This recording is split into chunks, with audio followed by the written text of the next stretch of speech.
la comparación entre fauvismo y expresionismo.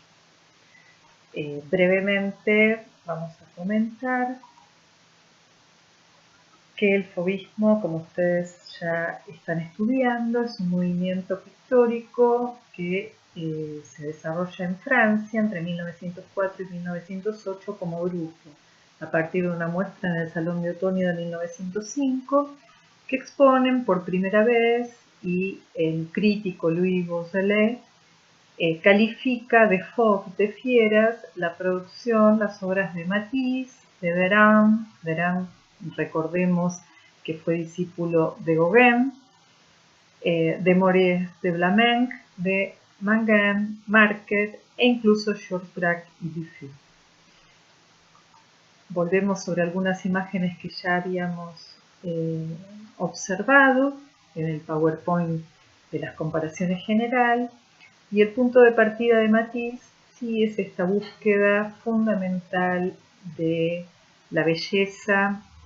a través del color y de la mancha, un nuevo concepto de belleza que tiene que ver con la singularidad, con el placer que ofrecen los colores y la recurrencia sobre algunos motivos y géneros característicos de la pintura, como por ejemplo las bañistas. Él escribe bastante, Henri Matisse escribe bastante sobre la pintura, y él dice: poco a poco he descubierto el secreto de mi arte. Se trata de la meditación sobre la naturaleza, en la expresión de un sueño que siempre esté inspirado en la realidad. Entonces, vuelvo a recordar que las figuras de Gauguin y básicamente de Van Gogh y Cézanne, en cuanto a cambios sustanciales en cómo utilizar los elementos plásticos, o sea, en la concepción del espacio, un espacio que se abre a lo nuevo, al cuadro, que ya no es un cuadro ventana, el ejercicio y la dinámica del color saturado, de la pincelada suelta, de la mancha contundente, del trazo energético y de la arbitrariedad del uso de los elementos plásticos de acuerdo a los sentimientos, de acuerdo a las sensaciones, de acuerdo a las simbologías, es la clave tanto del fauvismo como del expresionismo. La mayor diferencia, al decir de Octavio Paz, este poeta mexicano, que trabajó tanto sobre crítica de arte, es que el fauvismo lo consideraba un movimiento expresivo del color desde el punto de vista positivo, desde el punto de vista de celebrar la vida, de despejar los ojos en ese mirar por primera vez. Esto tiene que ver con la originalidad, de la vanguardia,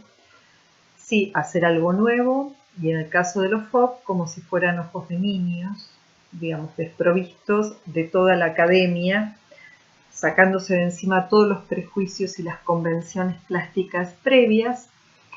y además traer placer a la vista,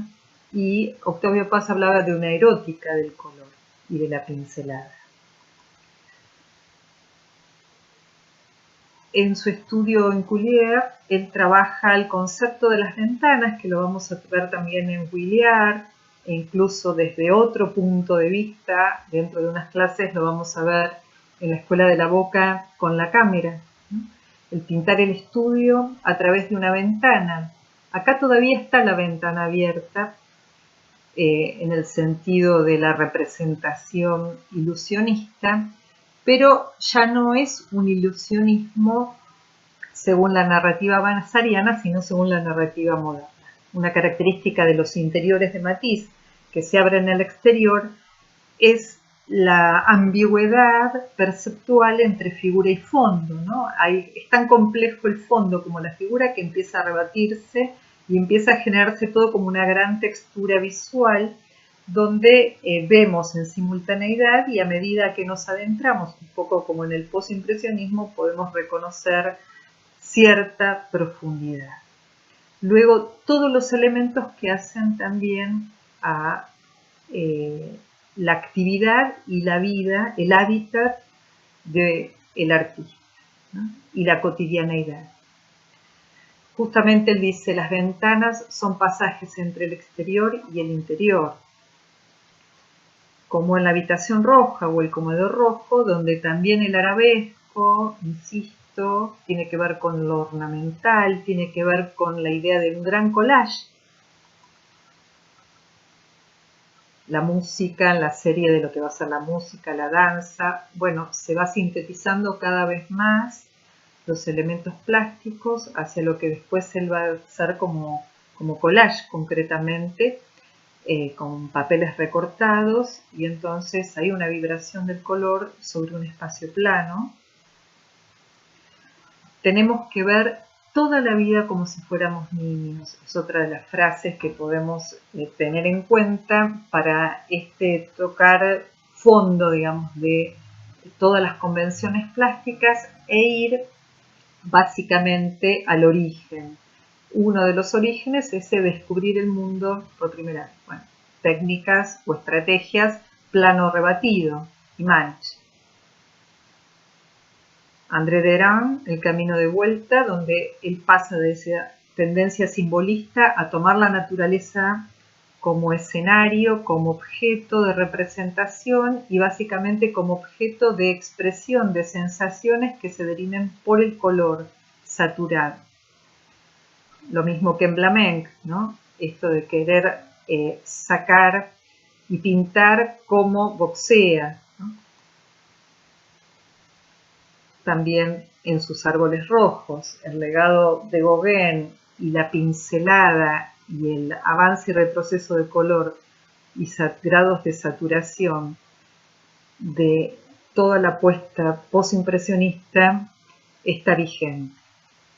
Por su parte, el expresionismo alemán, para volver a recordar, tiene varias fases. Esa etapa preexpresionista con Munch, con el mismo Van Gogh y con Ensor, el grupo Der Brook o El Puente, El Jinete Azul y finalmente la nueva objetividad alemana, que es esta vuelta a la figuración, a un realismo satírico, sarcástico, en la década del 20. Como vamos a ver más adelante, también hay proyecciones en la Escuela de París y en América Latina. Bueno, la manera en que se aproximan los artistas al objeto es de forma libre e intuitiva, yendo más allá de las descripciones fisonómicas, rompiendo con las estructuras establecidas, se rescata el objeto desde la visión del propio sujeto. Y esa visión es dramática, llega a lo trágico, hay una conciencia de finitud, de la Primera Guerra Mundial, de la hipocresía. El instinto creativo es un factor inicial que genera un sistema de pensamiento. Se muestra el interior, se devela ese interior hacia lo exterior. Hay mucha también experimentación, hay una mirada sobre los pueblos originarios y básicamente se toman las máscaras y las tallas africanas como un repertorio posible para introducir en lo estructural. Se guiará por una búsqueda de la esencia, y esa esencia es justamente trágica, está cercana a la muerte, ¿no? a la hipocresía del mundo capitalista que se sobreviene en la Primera Guerra y que se va a dirimir en una sociedad alemana que llega al 33 con el nazismo, ¿no? En este contexto inicial, justamente es un grupo de artistas jóvenes que están oponiéndose al régimen primero imperial y luego, si buscan la revolución y buscan la república, bueno, el fracaso se va a advertir en la posguerra con la presencia del Partido Nacional Socialista. Bueno, volvemos sobre Munch como antecedentes y concretamente en la formación del grupo El Puente va a estar Kirchner, Weiss, Haeckel, Smith, Rothfuss, y esto ya habíamos visto algunas de estas imágenes como las escenas en las calles, donde a partir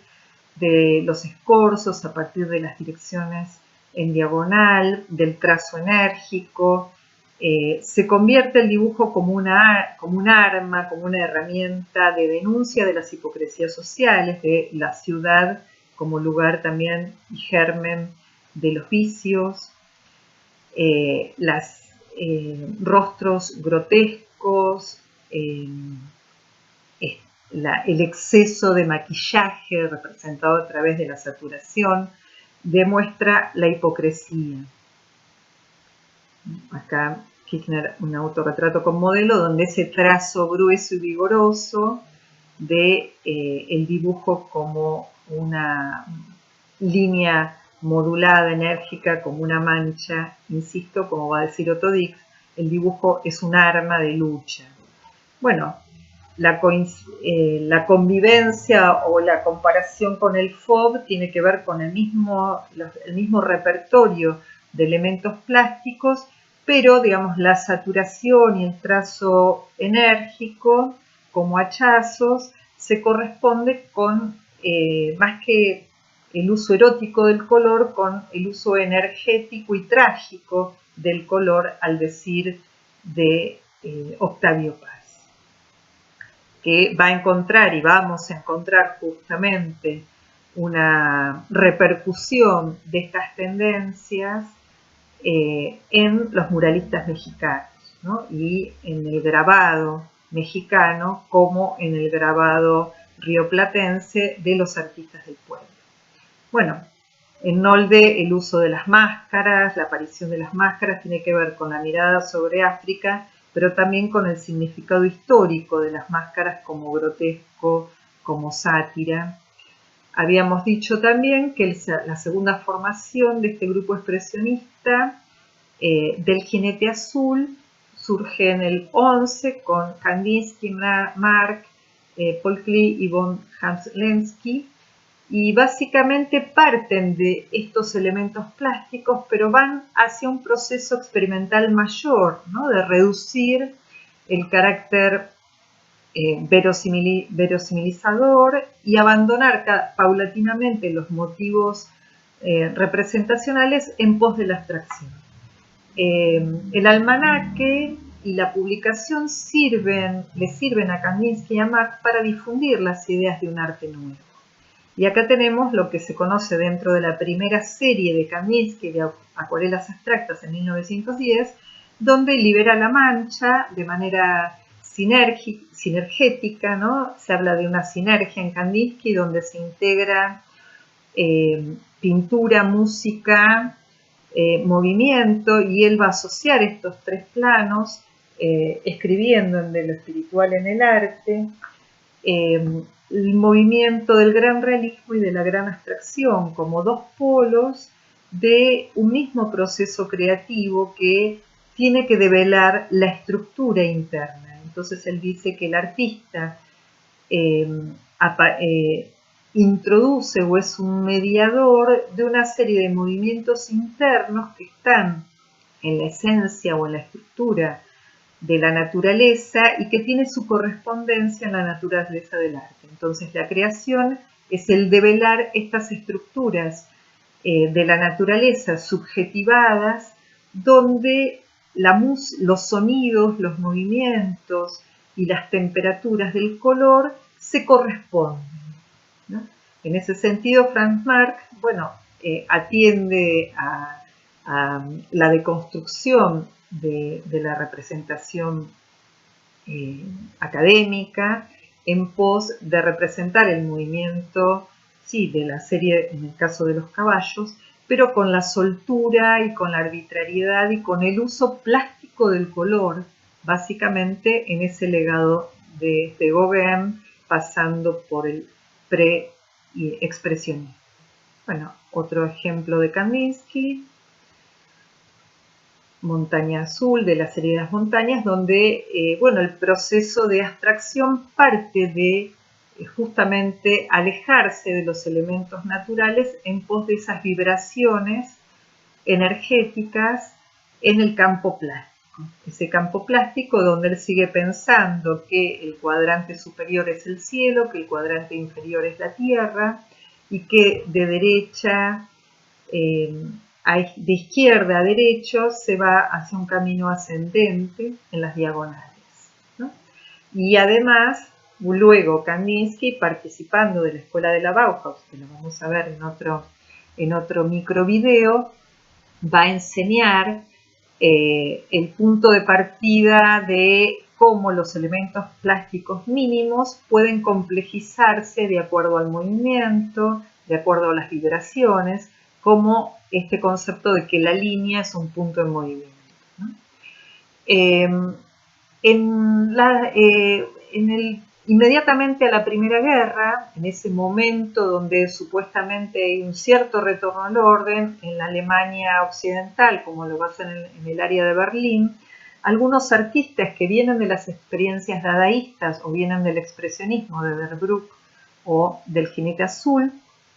se reúnen en una muestra en el 25, en 1925, que se da en llamar Nueva Objetividad Alemana, pintura alemana desde el expresionismo. Y básicamente esta muestra reúne a las figuras de Otto Dix y Georg Grosz, que son dos artistas bastante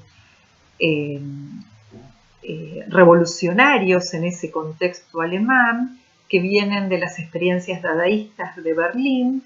que vienen de haberse enrolado en la Primera Guerra Mundial y sienten la desilusión y el fracaso. Y además, esta Alemania de la República de Weimar, que tiene como una cierta primavera económica, vive los resultados de esa primera posguerra y el surgimiento incipiente de un nacionalsocialismo. Entonces, las ideologías se cruzan y esto se va a ver como un caldo de cultivo para la crítica, para la sátira, en contraste con todas las diferencias de clase y las diferencias sociales tan evidentes. En ese mismo contexto va a estar Kat Colwin, por ejemplo, una de las artistas alemanas que trabaja con el grabado, justamente, y ella plantea que es un arma de denuncia. Bueno, por ejemplo, de Otto Dix, Calle de Praga, donde, bueno, en los suburbios, la pobreza, los marginales, los que viven excluidos del sistema, la prostitución, van a ser representados por Otto Dix de una manera sin tapujos y satirizando todo por una idea de conceptualizar el mal momento, de tomar justamente la idea de los pobres en la calle de una manera donde no se respeta nada, donde no hay privilegios y donde el arte satíricamente quiere desmontar la hipocresía. Utilizan el montaje, utilizan el concepto de fotomontaje llevado a la pintura, es decir, otra manera del collage que después vamos a abordar también como un subtema, un videíto, estas formas de montajes que pueden ser ideológicos o pueden ser estrictamente plásticos. También de Otto Dix, las tropas de asalto bajo el gas, que avanzan bajo el gas, es una estampa muy clara. La estampa la realizaban o en silografías o en aguafuertes, pero muy claro de lo que es la violencia de los cuerpos dada por la guerra. Lo mismo que Kat Colwin con un dibujo, una serie de dibujos donde ven a través de estos cuerpos casi cadavéricos la necesidad de denunciar justamente cómo la violencia política, la violencia económica, la violencia de la guerra destruye los colectivos, destruye el pueblo, destruye la gente y se manifiestan los cuerpos. Ella toma, en memoria de Karl Liebknecht, que va a ser otro grabador y va a ser un ilustrador y editor de los periódicos de izquierda en ese contexto alemán. Y bueno, justamente a través de la silografía se toma esta idea de la violencia del trazo. algo de la proyección en la Escuela de París, en la obra de Rouault, ¿no? Donde él también trabaja con ese trazo vigoroso y duro, dramático, para mostrar la miseria social, o nuevamente acudir a la iconografía del Cristo crucificado, que es una de las iconografías más utilizadas en el expresionismo alemán, ¿no? También tengan en cuenta, y acá les sugiero con las páginas que están, ver algunos fragmentos del gabinete del doctor Caligari y Metrópolis de Fritz Lang, en la medida en que el expresionismo también forma parte de una estética en la literatura y en el cine. Y en el cine, básicamente a través de la escenografía expresionista, aunque a veces ellos denominan escenografía cubista, se puede ver estas problemáticas. No sé si ahora podemos ir a cliquear, no, se nos va. Esta posibilidad de volver acá a revisar en el cine expresionista, del gabinete del doctor Caligari de 1920 o en Metrópolis de Fritz Lang. Acá les paso los dos links para que ustedes vean parte del material en dos fragmentos decisivos, como si bien aluden a un tipo de estética o un estilo cubista, los mismos escenógrafos de ese cine, en realidad es una síntesis expresionista futurista en la medida que se utiliza una clave tonal mayor, la iluminación muy contrastada, la clave gótica en el caso del gabinete del doctor Caligari, y en el caso de Metrópolis la idea del mundo de los de arriba y el mundo de los de abajo, como un fuerte contraste de dos realidades superpuestas, la mecanización del hombre, la posibilidad en ambos casos de una figura no humana, ¿no? Como el robot o el personaje, el ser animado que puede reemplazar al hombre, como parte de estas preocupaciones de la vanguardia que se trasladan también al cine narrativo y al cine experimental.